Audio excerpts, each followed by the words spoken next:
I will tell you the ratio test doesn't work, which is okay. That's what they want you to find. But let's talk about how the ratio test is not going to be conclusive. At least I'm pretty sure it's not. I could be mistaken. I'm fairly certain it is not going to work here.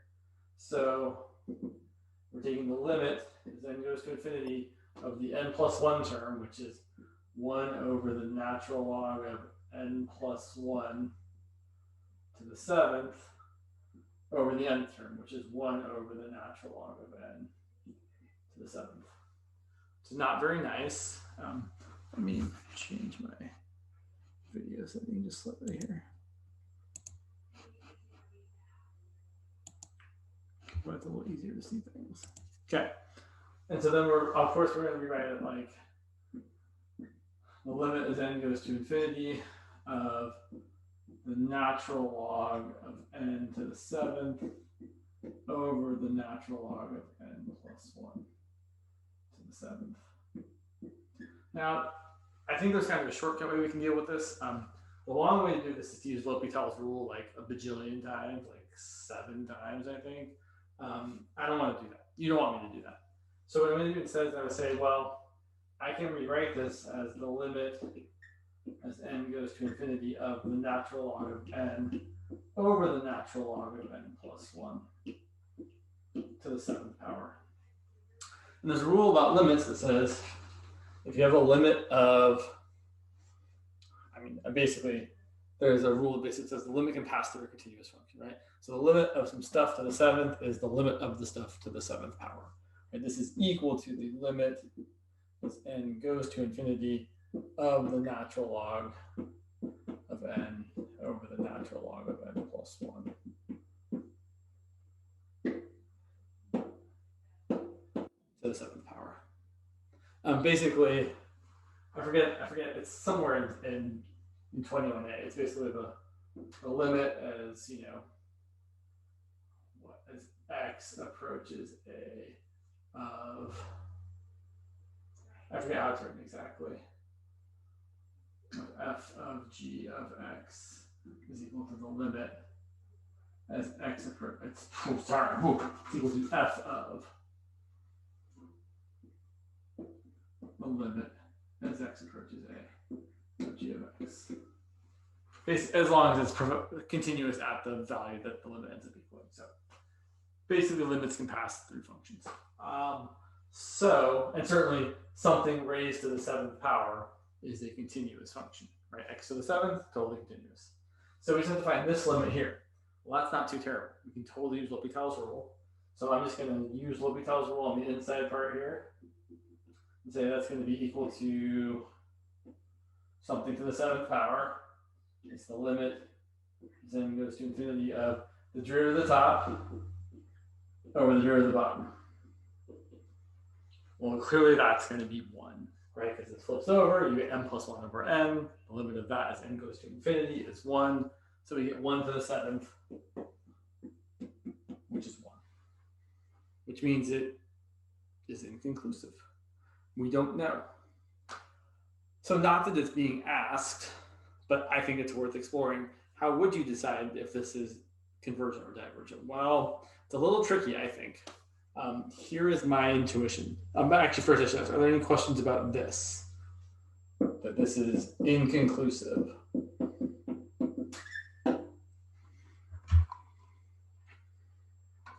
Cool. Okay. So here's the thing about natural log. The natural log of n to any power eventually is going to be less than n. Doesn't matter how big your power. It's kind of the same reason as what's the word I'm looking for? N to any power is always less than e to the x, e to the n. And no matter how big your power is on a polynomial, it's never going to outstrip an exponential. Well, same kind of thing is true. No matter how big your power is on a logarithmic thing, it's never going to outgrow something that's a polynomial. Which is kind of interesting. You could also, if you want to see this, you could graph both of these on Desmos and kind of zoom way out and eventually see. And this might start off pretty big, but eventually it's going to slow down, right? Like if you took, for example, I don't know, let's pick something really, really big, like he's trying to think of something. Let's pick something like e to the 1 millionth power, which is super huge, right? It's like 3 to the millionth power. If you get the natural log of e to the millionth power, you're going to get a million. And a million to the 7th is no joke, right? It's pretty big, but 3 to the millionth power is so much bigger, right? It's without comparison. So this is what I'm picking for n. This is way bigger than that, right? 3 to the 10th is bigger than 1,000. So 3 to the 100th is 3 to the 10th to the 10th, which is 1,000 to the 10th, which is already so big. So yes, incomparable. Anyway, so this is true. Natural log of n to any power eventually is less than n. What I can do with this is then take the reciprocal of both sides and say, well, that means 1 over the natural log of n to the 7th power is eventually bigger than 1 over n. I'm not saying it's always bigger, meaning I'm not going to use direct comparison, but I've got an idea now that this thing eventually is bigger than that thing, and the series for that thing diverges. So usually if you've got natural logs, 1 over n or something like that is often a good choice. So what I would do if I wanted to think about whether or not this series converges or diverges, I would do a limit comparison with this divergent series, which means I think it diverges, right? I'm not like trying to show it converges at this point. I'm pretty sure it's on the path of divergence. So we're going to use limit comparison test. So it's the limit as n goes to infinity of the sequence for the unknown series divided by the sequence for the known series. This is still not going to be easy. So let's see what happens. We get the limit as n goes to infinity of n over the natural log of n to the 7th power. Top is going to infinity, the bottom is going to infinity. So we have to use, well, we don't have to use, but we probably have to use L'Hopital's rule. So let's take the derivative of the top and the derivative of the bottom and see what happens. The derivative of n is just 1. The derivative of some stuff to the 7th power is 7 times your stuff to the 6th power times the derivative of your stuff. I'm going to rewrite this. I'm going to bring this 1 over n, flip it up to the top and make it just n. This is going to be equal to the limit as n goes to infinity of n over 7 times the natural log of n to the 6th. Look what happened. I did L'Hopital's rule 1 time. I still have an n on the top, but my natural log now has 1 less power to it. So let's do it one more time, and then I think you guys can probably see what's going to happen already. Let's do it one more time. So we use L'Hopital's rule one more time. Derivative of n is 1. Derivative of 7 times natural log of n to the 6th is 42 times my stuff to the 5th power times the derivative of my stuff. The 1 over n flips up to the top, and we're back where we, well, not where we started, but we're one step closer to getting to, let's see, now I've got n over 42 times natural log of n to the 5th. So every time I do this, the power of natural log of n is going to get 1 less. So let's pretend I did it like 4 more times. So we get the limit as n goes to infinity of, I'm going to have 1 over, let's see. So I have 7 times 6 times 5 times 4 times 3 times 2. Right? So I did it 1 time, 2 times, 3 times, 4 times, 5 times, 6 times. And I've got the natural log of n to the 1st. And then if I do L'Hopital's rule sorry, it should be an n here. Right, so I've done it 1, 2, 3, 4, 5, 6 times. If I do it one more time, and I've run out of room now. So you L'Hopital's rule one more time, we get the limit as n goes to infinity of, I have to do it 2 more times. I'm going to get 1 over, okay, maybe just 1 more time. Yeah, I think I'm good. 7 times 6 times 5 times 4 times 3 times 2 times the derivative of the natural log of n is 1 over n. That comes up to the top. You get the limit as n goes to infinity of n over 7 factorial. Right, 7 times 6 times 5 times 4 times 3 1. And that's going to be infinity. And infinity is okay for trying to get divergence. So this diverges. It's a pain in the butt to do this 7 times, right? I didn't do it 7 times. It was still a pain in the butt. But that's kind of the idea here, is that if you see this kind of thing where you use L'Hopital's rule and you see you're essentially getting the same thing, but one thing's power is decreasing, you can keep kind of doing it until that thing goes away. It's very, very similar to something like, showing that the limit as n goes to infinity of n cubed over e to the n is eventually 0 by repeated application of L'Hopital's rule. Yeah, interesting problem.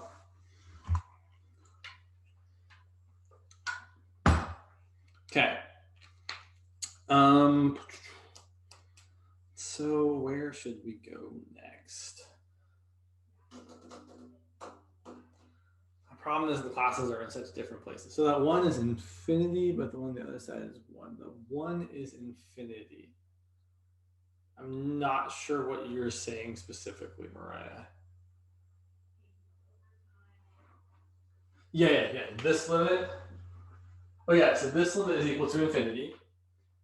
And so since we're doing limit comparison, right, we're doing this limit compared with this. Basically, here's what this says. So we found this limit, right? We found this limit is equal to this, which is infinity, which means the thing on top is way, way, way bigger than the thing on the bottom, right? Because the fraction got really, really big, which means that this series is way bigger than this series. And since this one's divergent, this one's divergent. On the other hand, I believe what you're asking, and you can clarify if you're not, this problem where we tried to use the ratio test, the limit ended up being 1, which is inconclusive for the ratio test. Right? I will also point out, for the limit comparison test, if we had limit compared here and we'd end up getting it equal to 1, that would have also shown divergence. No, so that's actually a good question, Mariah, and the answer is no. So one test showed divergence, the other test said, I don't know. Maybe it diverges, maybe it converges. So inconclusive doesn't mean it's showing a different result. It just means that test doesn't have the ability to tell us whether or not it diverges or converges. Yeah, that's a really excellent point, right? So this actually really, really speaks to the fact that if you do a test and it's inconclusive, that means we have to do other work, right? There isn't just, oh, we're done. No, we have to, unless the problem specifically is like the homework problem where it says, do this test, tell me what it tells us. If the problem was actually, tell me if this thing converges or diverges, we would have to keep trying things until we found the right test to use. But yeah, I also want to mention, right, for this limit comparison test, if the limit had been anything except for 0, it would have shown that this diverged since we were comparing to something that diverged. Good questions.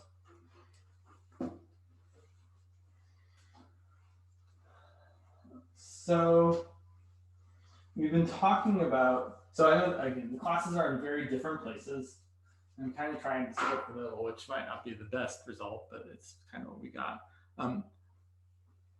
We have been talking about Taylor's theorem and specifically the remainder part of it. So let's talk about that a little bit more and talk about how we might use it in some problems here. And I think I've got one that's okay here. Excuse me, I apologize. So yes, here's what I want to do. I want to use the Taylor remainder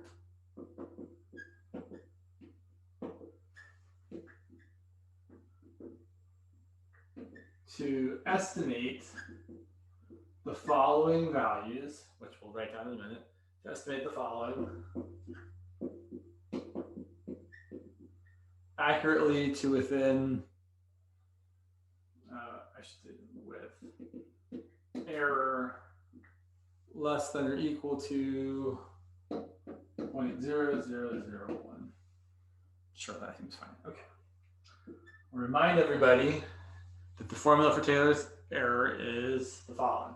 The remainder, Rn, is less than or equal to the following.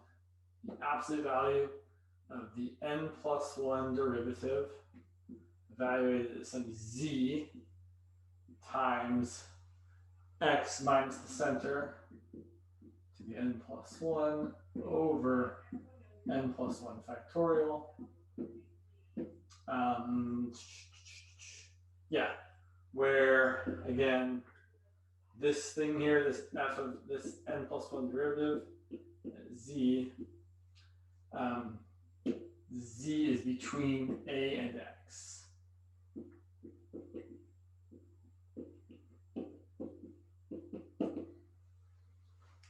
So let's look at a pretty straightforward example.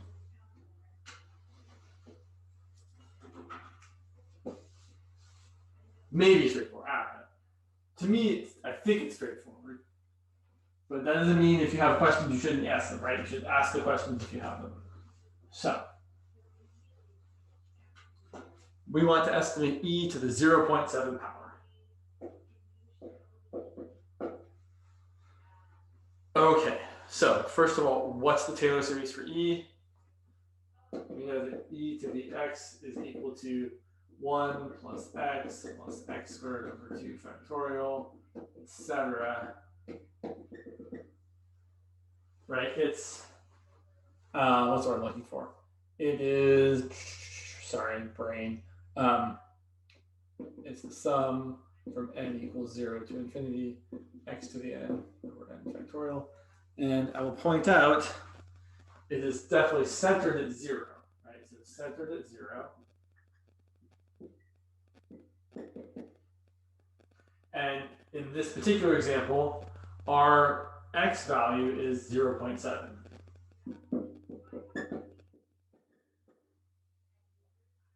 So I want my remainder to be less than 0.0001. So I want my r sub n to be less than, well, I should say I don't want it to. It is less than the following. It's the, so the n+1 derivative, I'll point out that, right, my function is e to the x. All the derivatives are also e to the x. So any derivative here, including the n plus first derivative, is equal to e to the x. So my remainder here is less than or equal to the absolute value of e to the z times x, which is 0.7, minus a to the n+1 power divided by n+1 factorial. Okay, where again z is between 0 and a, 0 and x, which is 0.7.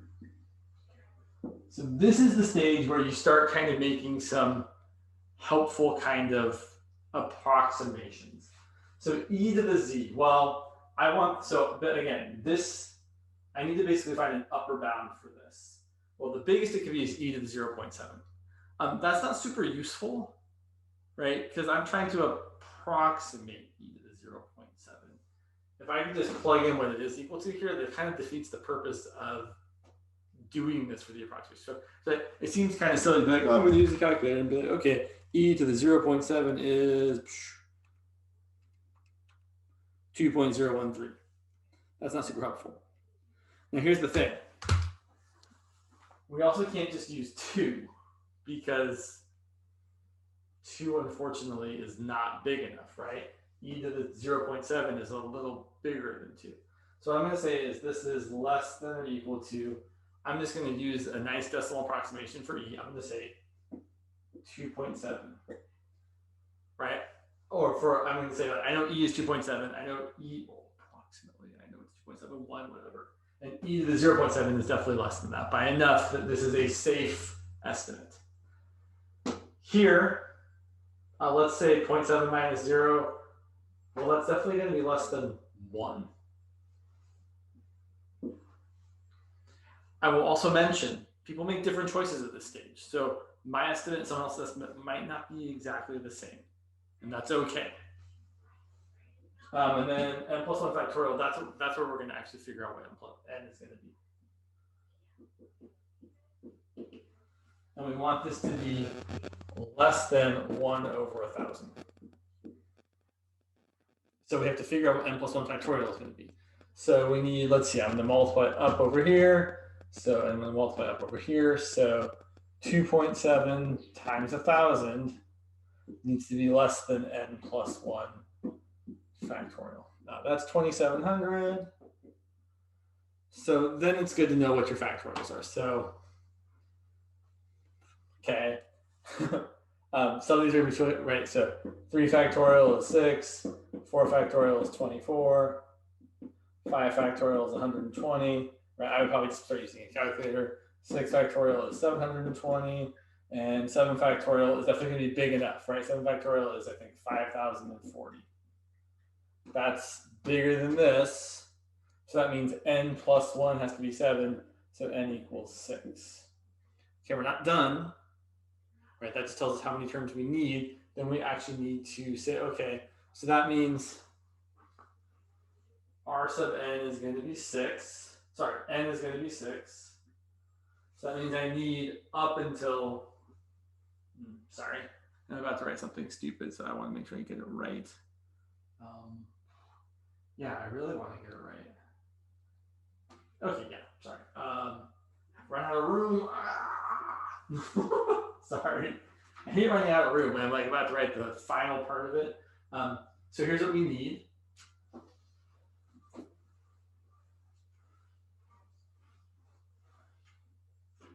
So we need everything up to the, basically we need the partial sum up to 6. So we need the sum from n equals 0 to 6 of x to the n over n factorial.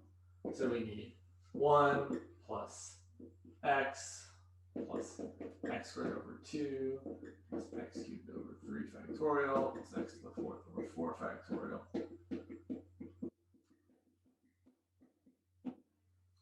So that's going to be what e to the x is going to approximately, and then e to the 0.7 is going to approximately be 1 plus 0.7 plus, now it's still, I mean, it's still a dumb calculation.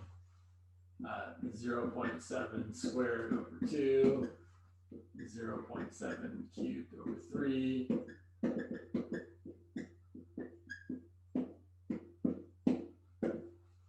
Or if I was smarter, I would have just written e to the 0.7 is approximately the sum from n equals 0 to 6 of 0.7 to the n over n factorial. So this problem encompasses a few things, right? We're saying we want the error to be less than a certain value. So we're using the Taylor remainder approximation, or I mean, I guess the Taylor remainder is exactly equal to this for some value. We don't know what that exact value is, so we're approximating this. So we need this to be less than the given bound, 1 over 1,000. We're using that to figure out how many terms we need, right? So we need n equal to 6 terms. I shouldn't really say terms, it's the, because right, technically we have 7 terms, because you're starting with the 0th term and then going up to the 6th term. But we need the, I should say the 6th partial sum. So we need that many terms, and then we say, okay, well, then we actually have to write the thing out. So here it is. And we could actually calculate it. It seems crazy to actually calculate it. I don't think we want to actually calculate it, but that's kind of the idea. And of course, this is the problem. I don't actually have solutions to, so yeah, it's too bad. I would like to see what the author of this problem wrote as the answer, because it seems like a pain in the butt. Are there questions about this? Should we do another one?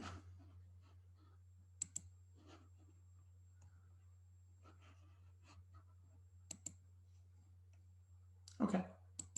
Happy to do another one. Let's do, so again, the purpose of this problem is specifically to use the Taylor remainder estimation. So the next one I'll kind of talk about in two different ways. So let's,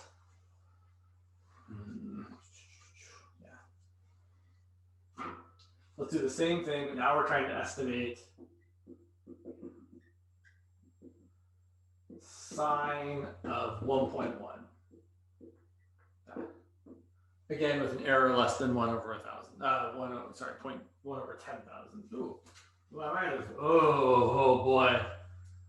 I think I made a small error, which is not a huge deal, but I'm pretty sure I said I wanted the error to be less than 0.0001. So let's go back for just a sec because I did make a small mistake. So 0.0001 is not 1 over 1,000, it's 1 over 10,000. Which means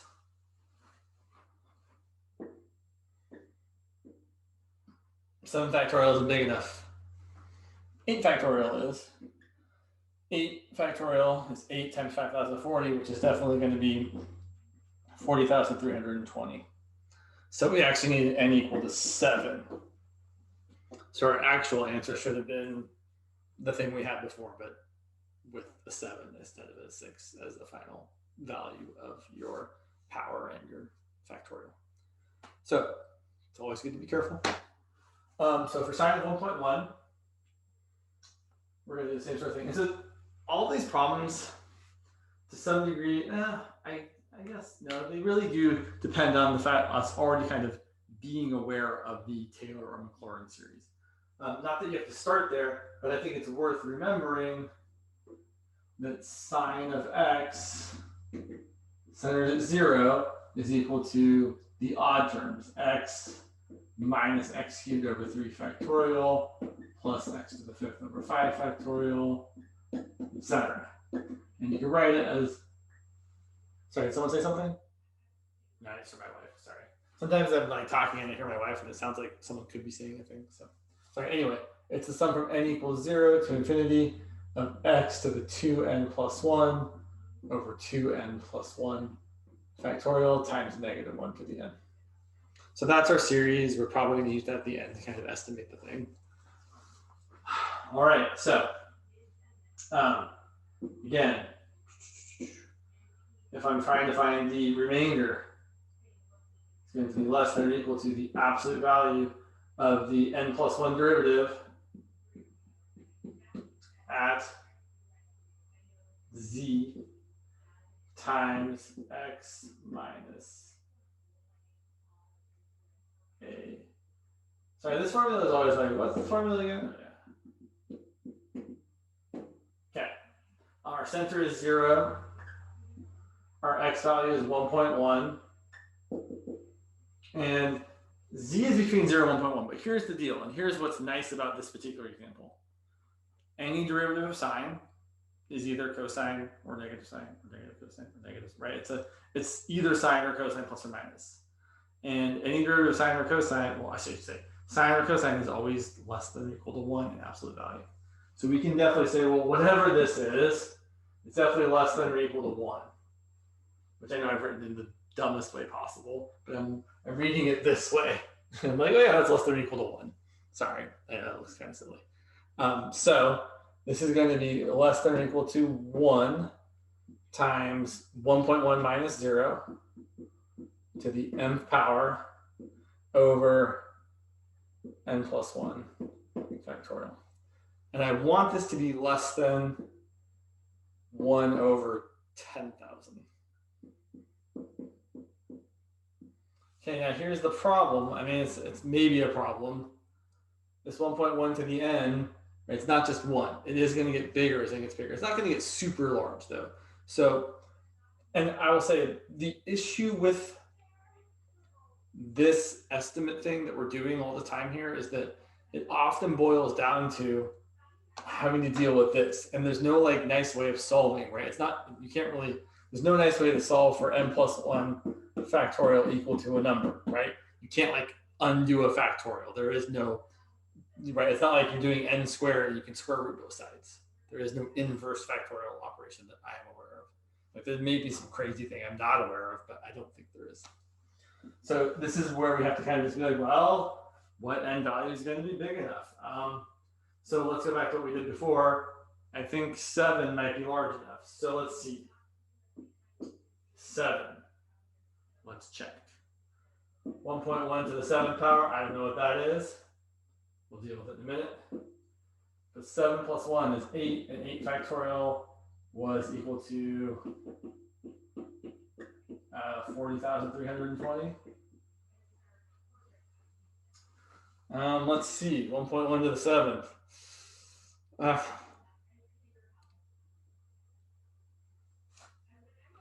Let's see here.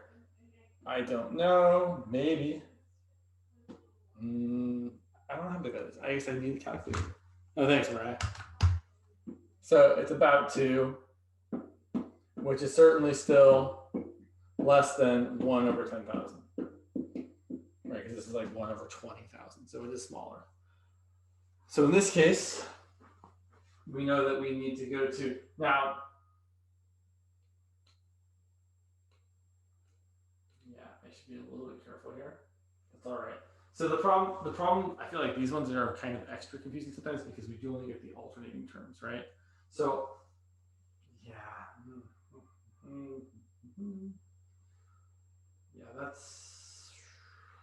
Yeah, I have to be kind of extra super careful here. So basically, this is the first term I don't want. So let's go ahead and look at the first. So, right, I'm always kind of thinking, right, this is my, I don't even know the right words. Basically, I want this. So I want my sine, I know that sine of x is going to be approximated by, I don't want 8 factorial to show up, but I want everything up until that. So I want x minus x cubed over 3 factorial plus x to the 5th over 5 factorial minus x to the 7th over 7 factorial, which is again 5,040. This should give us our approximation to within 1/10,000th. If I plug in 1.1, and no, I'm going to get out of the calculator here in a second and actually calculate it. So we're going to say the sine of 1.1 is approximately 1.1 minus 1.1 cubed over 6 plus 1.1 to the 5th over 120 minus 1.1 to the 7th over 5,040. Let's check. So let's see. 1.1 minus 1.1 to the 3rd divided by 6 plus 1.1 to the 5th divided by 120.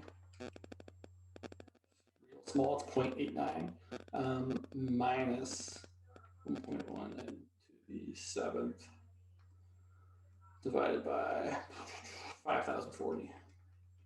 So I'm getting 0.8912009. Let's compare that with sine of 1.1. I will point out my answers. So I should actually point out. So when I get to just this point here, my answer is, let's actually do that. Let's write this down. So just the first 3 terms. So if I cut it off right here, just the first 3 terms give me 0.89158, sorry. And I'm trying to be corrected within 0.0001. And the next answer, if I go to the next term, I get 0.8912. So it does seem like a 1 to 0. It does seem like we definitely need to go out this far because these answers differ by more than 0.0001. Let's actually now check. Hopefully it comes out right. I'm always worried, like when I do this, like maybe I've just made a huge error and I'm not that good at this. Oh, where's my sine function? There we go. Sine of 1.1 is 0.891207. Yes, right on.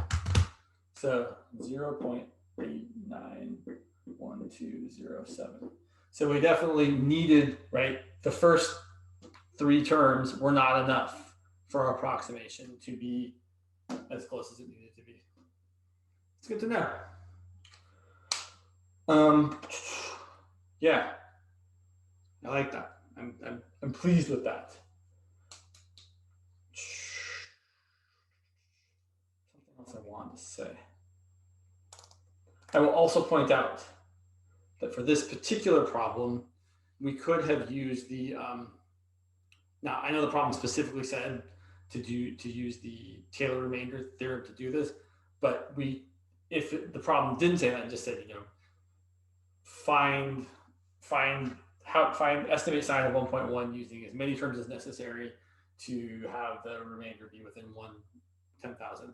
We could have used the alternating series remainder, which just says we know that for the alternating series remainder that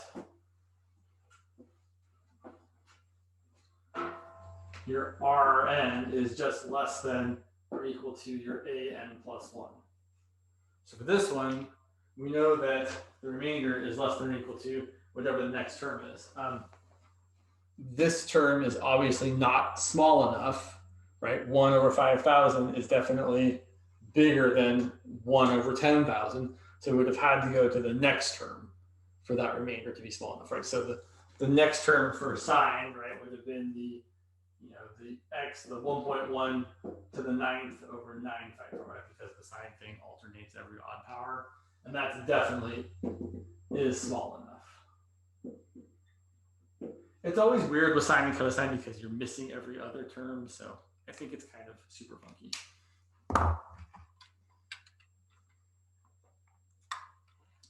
But the name of the game here is definitely, right, you are just kind of making educated guesses about easy ways to bound things. Right? Our function here, all the derivatives are sine or cosine, the bound is 1. The previous function, all the derivatives are e to the x, the bound was e to the some reasonable number, right?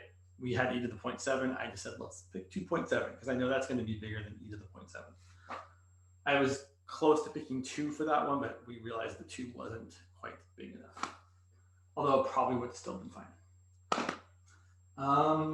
But yeah, it's a lot of using this specifically, or the other one actually, is a lot of guessing and checking about how big does n have to be so that our factorial thing at the bottom gets large enough. Yeah.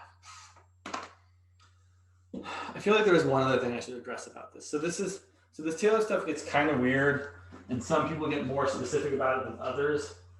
So I want to talk about one other thing, and then I guess I should try to start moving into the talking about 3D stuff. And again, I know that's way ahead of the other class. Bear with me. So where is that other example I wanted? Sorry, one moment. Yeah, so there's this thing about how the Taylor series actually converges to the function. So let's do it for e to the x. Show for f of x equal to e to the x that the Taylor series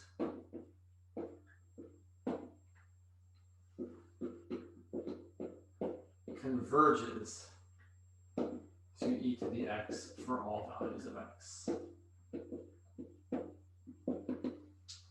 And what this really results in is showing that the remainder has to converge to 0. So, in fact, let me grab one thing here. Just want to make sure I'm saying things a little more specifically here. Because I feel like although this probably isn't a huge deal, it's not an insignificant detail. So let me just grab this here. Yeah. So this is section 10.9 in your textbook. This is in section 10.9. Yeah. Yeah, you're right here. So here's the idea.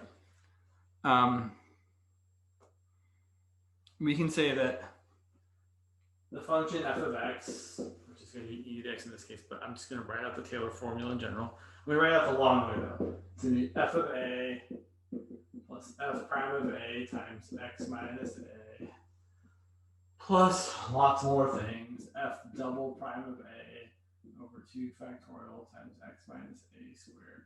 And it goes on for a while, and then we get to, say, the nth term. So you have f, the nth derivative at a over n factorial times x minus a to the n. And then we have the remainder, right, which is everything that's left. It's all the rest of the terms. And the idea here is that, and this is how it's defined in the book, they say that, the right way. Basically, we say that f of x converges to its Taylor series. I probably should say that the other way around, actually. Yeah.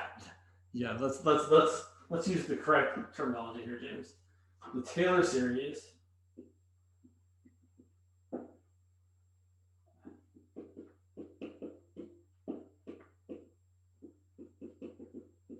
so we say that the Taylor series actually converges to the function, meaning that they're the same, right? The Taylor series is an accurate representation of the function if the remainder converges to 0. So basically, right, if you have a whole bunch of terms of this and then some remainder right here, that remainder has to be getting smaller and smaller and smaller, closer and closer to 0 as you get more and more terms out here, right? If this remainder isn't converging to 0, you've got a problem. This doesn't happen a lot, especially in this class, but there are weird functions. I can give you an example one if you guys would like. It's weird, but there are some strange functions that actually do not converge to their, or where the Taylor series for them does not converge to the function, which is bizarre, but happens. But that's not the case here. E to the x is nice. The Taylor series for e to the x converges to e to the x for every value of x. Let's see why. So, are there questions about this before we move on?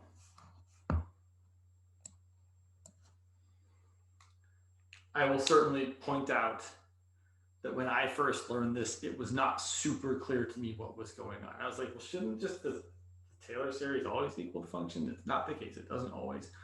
It's going to for almost every example we ever see, but it doesn't always.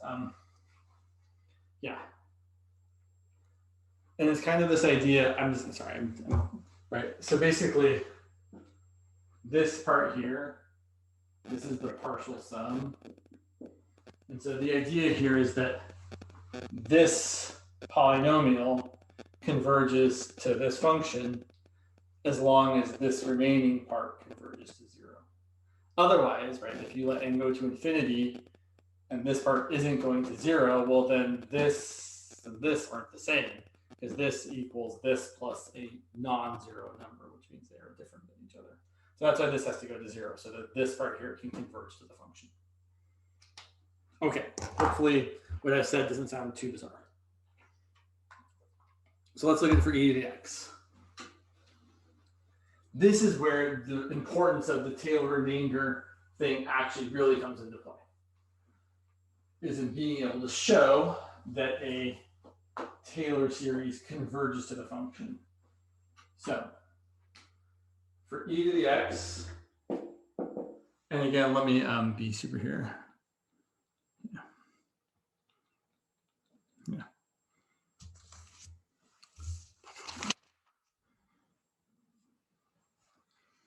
So for e to the x, the remainder, the remainder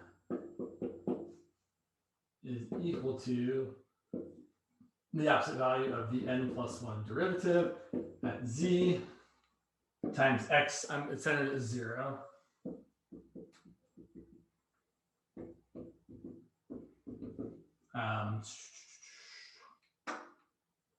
Sorry. X n plus 1 over n plus 1. So this thing here, we need to show converges to 0. So meaning we need the limit as n goes to infinity of the remainder is equal 0. That's what we want to show. Okay, so let's fill some things in. Thing 1, we know the derivative for e to the x is always e to the x. So right, any derivative is going to be e to the x. So this here is going to be e to the z. This is equal to e to the z times x to the n plus 1 over n plus 1 factorial. Let me just double check and make sure I'm not writing anything really stupid. Because I know last week, Smart James decided not to show up. Okay, yeah, I think we're all right here. I think we have to break this up into 2 cases. Yes. Okay, reminder that z is between a and x. X is x can be anything, right? We're trying to show that the e to the x converges to the Taylor series converges to e to the x for all x, right? For all values of x. Some other Taylor series only converge on their interval of convergence. Here, the interval of convergence is everything. So we have 2 cases. We have the case where x is positive, which we'll do second, and we have the case where x is negative. So if x is negative, that means that z is also negative. I wrote that the wrong way. Right, because if x is less than 0 and the center is 0, then z is between them. So this is the case. Then we have that, well, then we can say that e to the z is definitely less than e to the 0. So this thing here, our remainder, is definitely less than e to the 0 times x to the n plus 1 over n plus 1 factorial.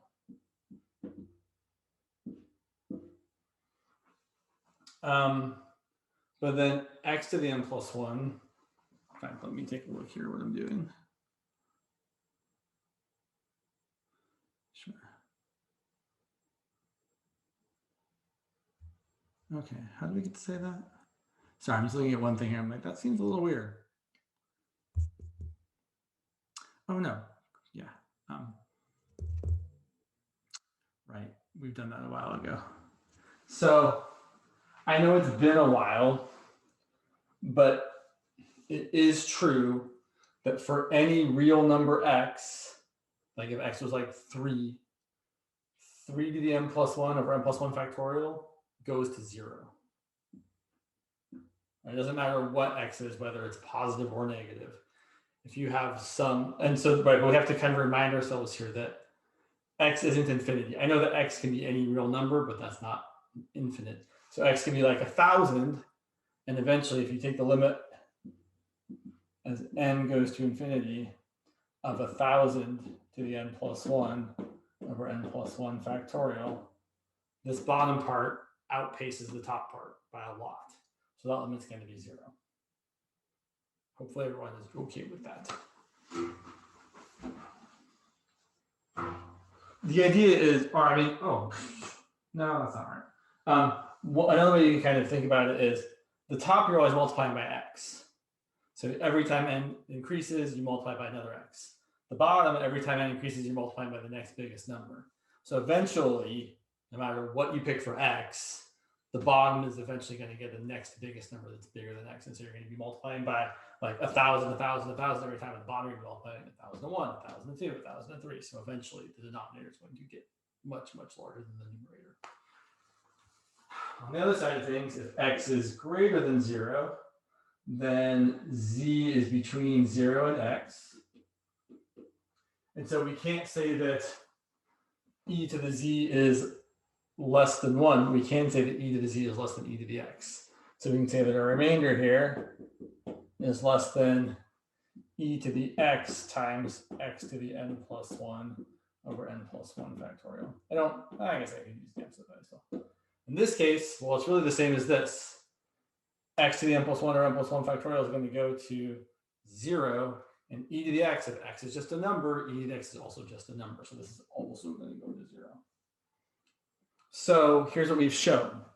We've shown that no matter whether x is positive or negative, right, any positive number, any negative number, this remainder has a limit that's 0, which means that the Taylor series for e to the x converges to e to the x. So in fact, this series from n equals 0 to infinity of x to the n over n factorial does equal f of x, e to the x for any x. And we probably already have talked about this in the different guides, right? You've certainly seen that the interval of convergence for this using the ratio test is in fact everything. It's negative infinity to infinity. But this is a little bit more really driving down on the details of how this works. All right, I've probably said more than I need to say about this. Are there questions about this? And or would anyone like to see an example of a function that whose Taylor series does not converge to it? It's perfectly fine if the answer is no, but would anyone like to see that?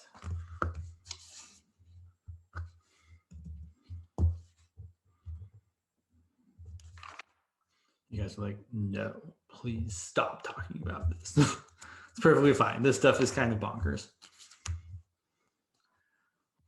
All right.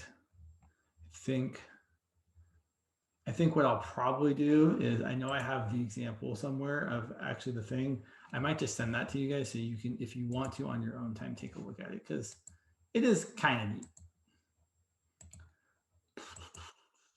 Okay, we got 25 minutes left. Let me take a look over here.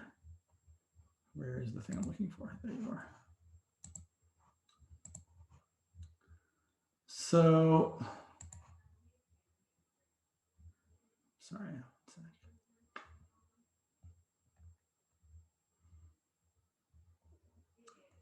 So let me grab the right things here. So let's talk about vectors. And again, I'm not saying we're done with the conversation around series and Taylor series and all that jazz, but we do need to talk about other stuff as well. So let's go ahead and talk about vectors and all that stuff. Vectors, dot product, cross product. I suppose I should try to be thorough here. So let's talk about, how to, oh man, I got to draw in 3D. You guys prepare for terribleness. My 3D drawing might not be excellent. Ooh, this might be a good time to, I know I've got some, I will look and try to find some 3D graphing utilities that are available on the internet. I know I've got one or two. If you have anything you really like to use that you think is good, let me know about it. I'll share it with the class. But yeah, I know I've got one or two resources somewhere. So let me write that down before I forget. 3D graphing stuff. 21C. And there was something else. Oh yeah, non-convergence. Okay. So yeah, let's go ahead and just start with the basics. So let's say I want to plot or draw the vector v equal to 2i plus 4j plus 6k. And I suppose I should be specific with what we mean here. So this just means 2 in the x direction, 4 in the y direction, 6 in the z direction. So if we're trying to, let's use a different color here. So I'm going to draw this, and it's probably going to be terrible.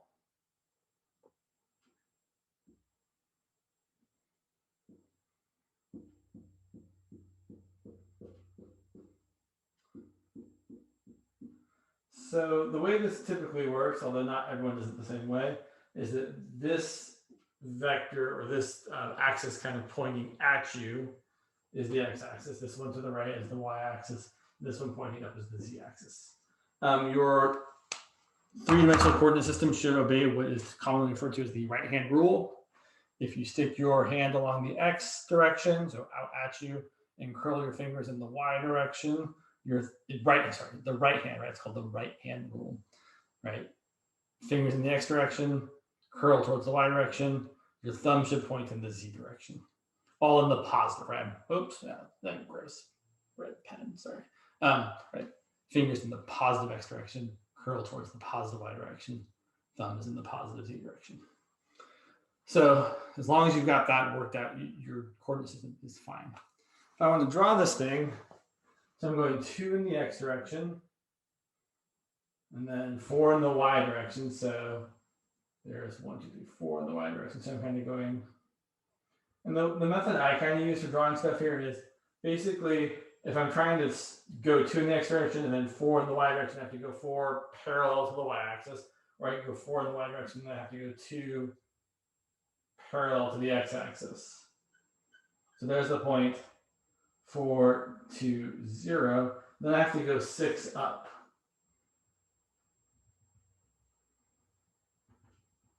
Which is not here, right? Because it's really, I have to go 2, 4, 6 up, and then I have to go. Usually what I end up doing is drawing a rectangle. So there's the point. I've gone over 4 in the y direction and up 6 in the z direction. And then from there, I can go in the x direction. Right, that's, wow, I can't drop it at all. There's my 2 in the x direction. So I'm at the point 0, sorry, not 0, 2, comma 4, comma 6. Or I could have gone 2 this way and then up 6 this way. And then over 4 this way. So in either event, if I want to draw the vector, it's got to start at the origin and emanate out towards that point there. So that's the one that's pointing kind of, right? It's pointing, sorry, it's like that way, right? Forward, left, and up. Super helpful, right? So there's a picture of my vector. And I'll point out that a vector consists of 2 things. So a vector has a direction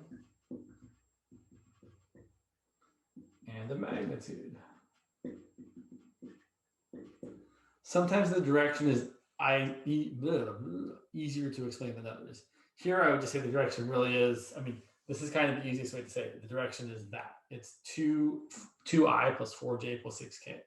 It's 2 in the x direction, 4 in the y direction, and 6 in the z direction. You could also, though, take any multiple of this and it would still be the same direction. So if I said like some other vector u, if I multiplied all these by a half and had I plus 2j plus 3k, if that was my vector, it would still be in the same direction, right? It's still got the same there's no better word. It's got the same direction, right? What else can I say? They always have different magnitudes or lengths. So what's the magnitude of this vector? Well, the magnitude of the vector is just the distance formula, right? So I'm trying to find the distance between this point and this point. So I'm going to find it by, so the notation typically, although your teacher might use something different, for the magnitude, I guess I could actually spell the word. Typically, they use like a double absolute value symbol. So the magnitude of a vector, I mean, really, that's the notation that means magnitude. Some people just use a single absolute value. That's also fine, but this is more standard notation. The magnitude is just the square root of the squares of the components added together.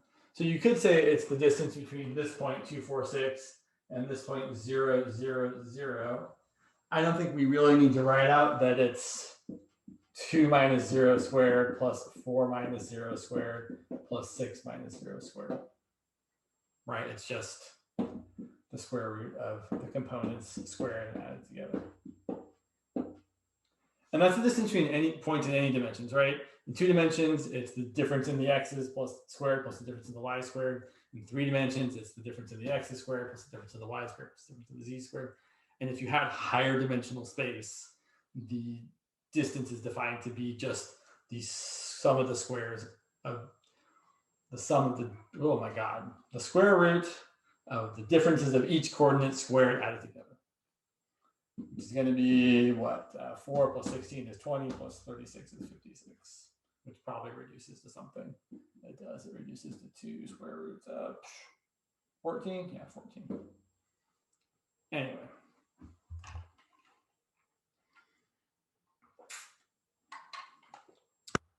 So I suppose I could be a little more specific about the direction thing.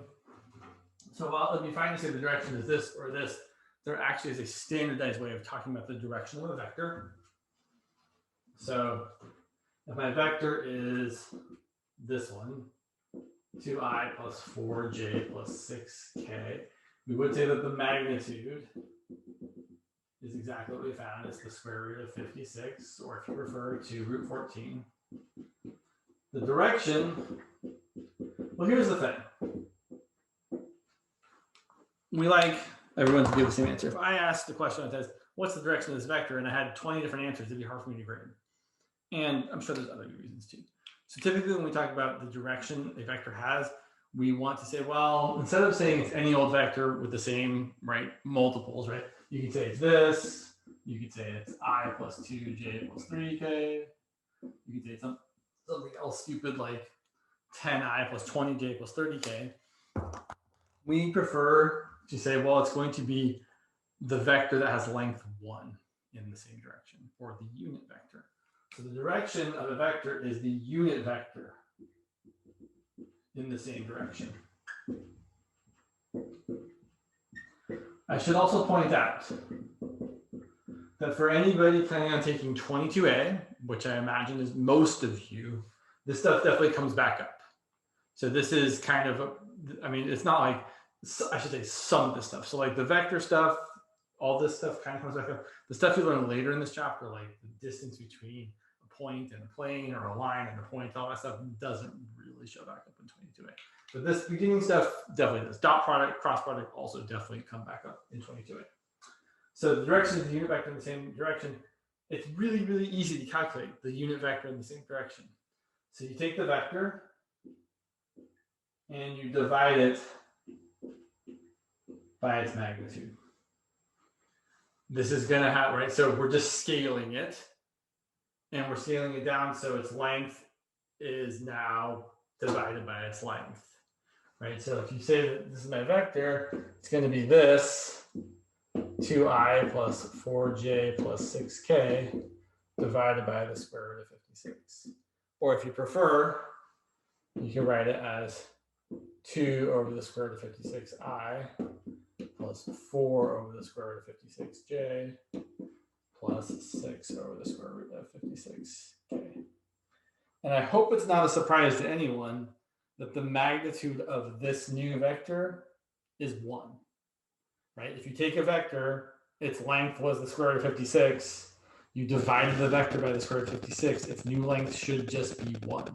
We could check, it seems kind of silly, but the magnitude of this new vector, let's call it u for unit, the magnitude of u is the square root of all the components squared added together. So that's going to be 2 over the square root of 56 squared plus 4 over the square root of 56 squared plus 6 over the square root of 56 squared.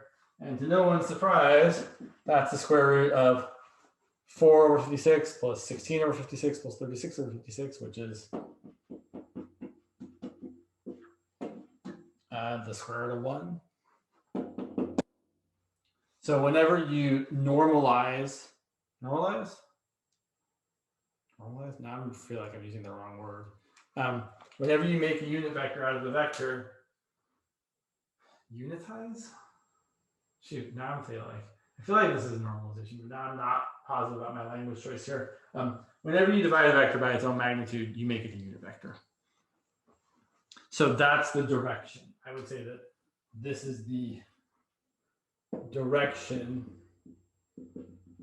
of the vector v. That way, everybody agrees that the standard answer to the question of what direction is that vector in is it's the unit vector that the unit vector in the same direction the vector is in. What do we got time-wise? I wanted to get to dot product, but I don't think we're going to get there. Because I feel like a lot of people kind of, if they're teaching this, kind of breeze through, like, oh yeah, of course everyone knows how to add vectors, right? You've seen it before. Well, maybe you haven't. Maybe you've never added vectors together. I don't think I really had when I had taken 21C. Maybe, I don't know, maybe sometime in high school I added vectors together. I don't think so though. Maybe, I guess probably in trig there was some vector adding. Anyway, how do we add vectors? Let's say we've got two vectors. Let's do some two-dimensional vectors because those are easier for me to draw. Let's say we've got the vectors 3i plus j and v equal to I plus 5j. I will also mention there are lots of ways of writing vectors. This is pretty standard notation for 21C, but your teacher might be doing something else. They might be using this notation with brackets. They might be using, so these are brackets, these are also brackets. And I really, really hope they're not using this notation. Not because it's not good notation, just because it's confusing, because we already use this notation for points in planes.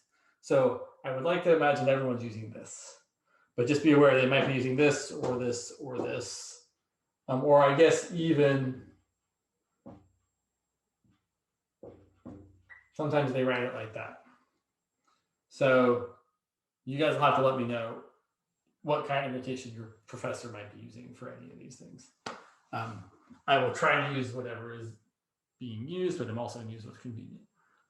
So if I was going to add these vectors together, well, there's a couple ways we can do it. We can do it component-wise, and that's usually the nicest thing. That's the nice thing about writing vectors in their component notation is that, oh yeah, if I'm adding this together, I'm just going to get 4i plus 6j. Graphically, here's how this works. So if I've got the vector, say, I don't know, let's draw u and v. So typically, unless there's a good reason not to, we usually draw vectors emanating from the origin. So 3i plus j, I'm going to go 3 in the I direction, which is the x direction, and 1 in the y direction, which is the j direction. So x, y, z in order, I, j, k in order. I should also point out, typically I is the unit vector in the x direction. So I, using this notation, you could say is the vector 1, 0. J is the vector 0, 1. Or in 3 dimensions, I is the vector 1, 0, 0. J is the vector 0, 1, 0. And K is the vector 0, 0, 1. They're unit vectors in the coordinate axes directions. So I in the x direction, j in the y direction, k in the z direction. So for u, I'm going to go 3 over and 1 up. So I'm starting at the origin, I'm ending there. There's u. We typically draw vectors with a little arrow over them. Usually it's a half arrow, so I'm not drawing it like this. Although in some books you might see notation like that. Usually the notation is like that because it's just easier to write. And then v is I plus 5j, so over 1 and up 5.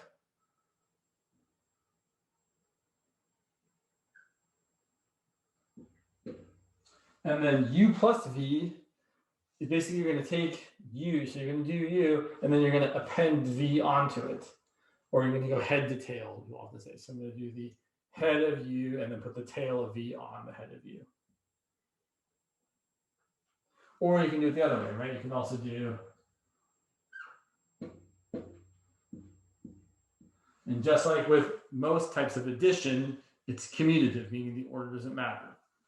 U plus v is the same as v plus u. And it results in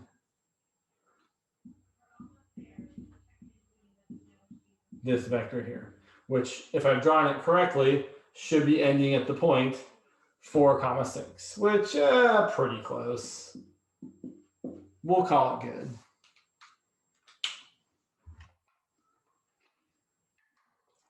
Okay, so yeah, graphically we add vectors head to tail. And if you want to subtract, well, here's how we subtract. Can I fit this on the same thing? I think I can fit this on the same thing. So let's say I want to do u minus v.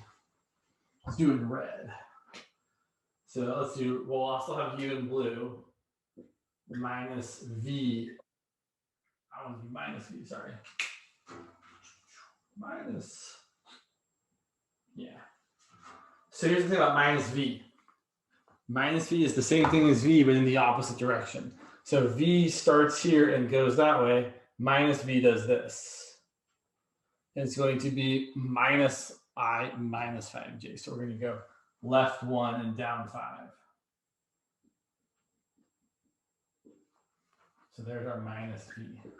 And if I want to do u minus v, I'm going to do u plus negative v. So I think we go positive u, and then I'm going to slap on a negative v. And then the result is